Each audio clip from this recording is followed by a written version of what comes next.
Hi, welcome to the Speeding Bulletin. My name is Steve Younis from supermanhomepage.com. This is all the Superman related news that happened during the week August 27th to September 2nd, 2010. Well, as you can see, I'm back from my month-long vacation.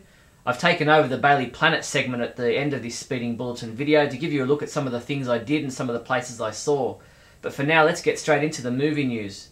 Warner Home Video, UGO.com and the Paley Center for Media are presenting the bi-coastal world premieres of Superman Batman Apocalypse, the highly anticipated next entry in the ongoing series of DC Universe animated original PG-13 movies, in Los Angeles on September 21st and New York on September 23rd. Filmmakers and members of the voice cast will attend both events for red carpet media interviews and post-screening panel discussions. In TV news, the CW released the official description for the 10th and final season of Smallville. The end of the beginning starts here. Taking flight in its 10th and final season, this modern retelling of a hero's legendary origins continues to blend realism, action, heart and humour as Clark Kent soars toward claiming his birthright. You can read the complete description at the Superman homepage now. The CW also released a large collection of images from the premiere episode of the 10th and final season. Titled Lazarus, this episode is scheduled to air at 8 PM on Friday, September 24th. The photos all depict a scene between Clark Kent and Jonathan Kent. Images of Lois Lane hanging on a cross, reminiscent of the scene from the pilot episode, were also released. Tom Welling has been nominated in the 2010 Scream Awards for the Best Superhero category. Tom's Clark Kent is up against Iron Man, a number of characters from Kick-Ass, and Sylar from Heroes. Fans can vote now via Spike.com, and winners will be announced on November 19th. Portrait Magazine's September 2010 issue features Tom Welling and Justin Hartley on the cover, with interior articles on the two Smallville men. You can read the Tom Welling The Small Screen Superman and Justin Hartley Hits the Mark articles online at portraitmagazine.com. Jackson Gillis, one of the TV industry's most prolific scriptwriters, passed away on August 19th in Moscow, Idaho, aged 93. His daughter told the New York Times that he died of pneumonia. Gillis wrote 15 episodes of the 1950s Adventures of Superman TV series, including many of the best in the series. Our condolences to his family and friends. Superman homepage staff writer Barry Fryman spent hours interviewing Stacey Hyduck about her role as Lana Lang on the 4 seasons of the Superboy TV series. It's a great interview, so be sure to check it out at the Superman homepage now. Speaking of the Superboy series, Superman homepage reviewer Jim Bennett continues reviewing episodes from this 1980s TV series. Come by the site now to check out his review of the Season 1 episode titled Succubus. While James Lance continues reviewing episodes of the 1950s Adventures of Superman TV series, come read his review of the public service program Stamp Day for Superman, featuring Superman promoting the purchase of United States saving bonds. Speaking at the Toronto Fan Expo, Gary Frank told fans that the recently completed Superman Secret Origin 6-issue miniseries, while not necessarily new and different, was a story he and Jeff Johns wanted to do. He said, "The eternal war which is raged on forums about whether Clark Kent is a real Superman or is Clark Kent a disguise is all rubbish. There is one character and there are different elements of this guy." Longtime friend of the Superman homepage Eddie Berganza is stepping down as editor of the Superman Batman title with issue number 78, handing over the reins to Matt Idelson. Before we get there, however, Eddie has listed the group of talented creative people who got together for the special issue number 75 over at DC's The Source blog site. The low-key DC Nation panel at the 2010 Baltimore Comic-Con saw artist Shane Davis give some details regarding the progress of the upcoming Superman Earth 1 original graphic novel. Davis shared that Superman the movie director Richard Donner has said of the book that he believes every word of it. It looks at Clark Kent as a 21-year-old out in the world. Speaking of Superman Earth 1, DC Comics released a 5-page sneak peek at the original graphic novel, which is set for an October release. Superman Earth 1 is written by J. Michael Straczynski with art by Shane Davis. In Superman Earth 1, Straczynski and Davis inject the folktale and legend that is Superman's origin with a modern, vital and forward-looking energy that makes for a refreshing, epic and challenging superhero adventure.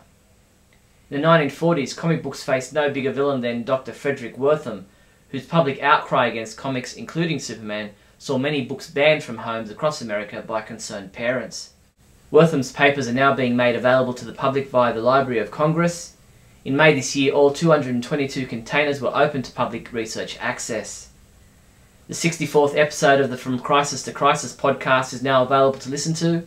This time out, Mike and Jeffrey finally get around to covering the world's finest miniseries from 1990. Superman comic books we reviewed this past week included Action Comics 892, which was reviewed by Adam DeChannel, who gave it a 3 out of 5, saying, "This was all essentially padding, good padding but nothing more." Neal, Adam and James reviewed Superman Secret Origin number 6 with ratings ranging from 1, a 3 and a 5. Time Master's Vanishing Point number 2 was reviewed by James Glantz, who gave it a 4 out of 5, saying, "It's a decent story, it just doesn't merit a 5. Ralph Silver reviewed Justice League of America number 48, saying, "I found this to be a satisfying conclusion to the Dark Things saga," and he gave it a 4 out of 5 rating. While Charlie Niemeyer looked back to January 1971 to review Jimmy Olsen 135, which featured a story titled The Evil Factory.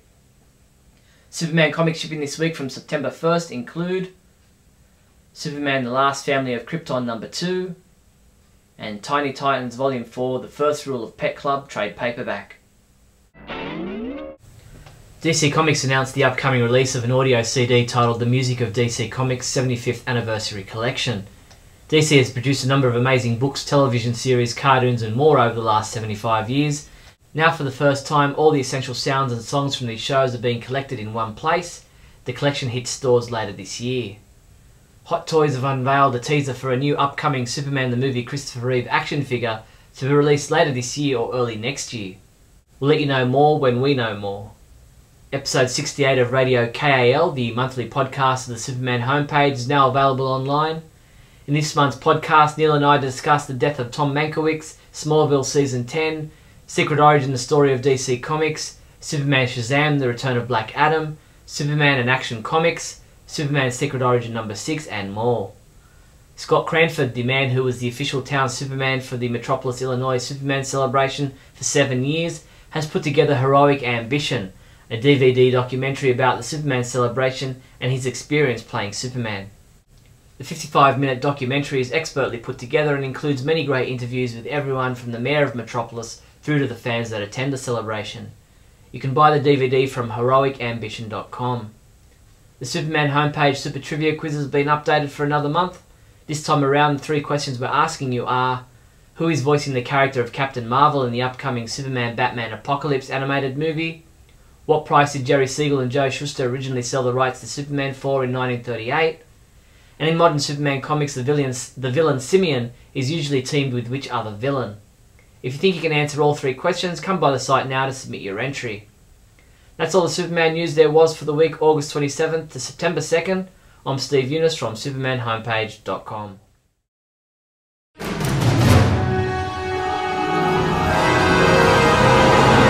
Hi.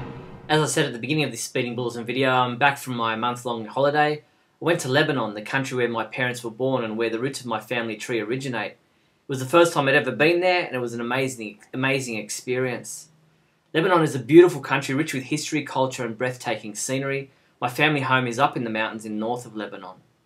We visited many locations including the ancient Roman city of Baalbek, the world-famous Jaita Grotto, the biblical cedars of Lebanon, the majestical Beirut, many churches and other holy places. My wife and I got to spend time with her 95-year-old grandmother who I'd never met, and yes, I did see quite a few Superman t-shirts being worn by locals. It's good to be back home, but I'm glad I went. Lebanon is known as the Paris of the Middle East for good reason. It definitely gets 2 thumbs up from me.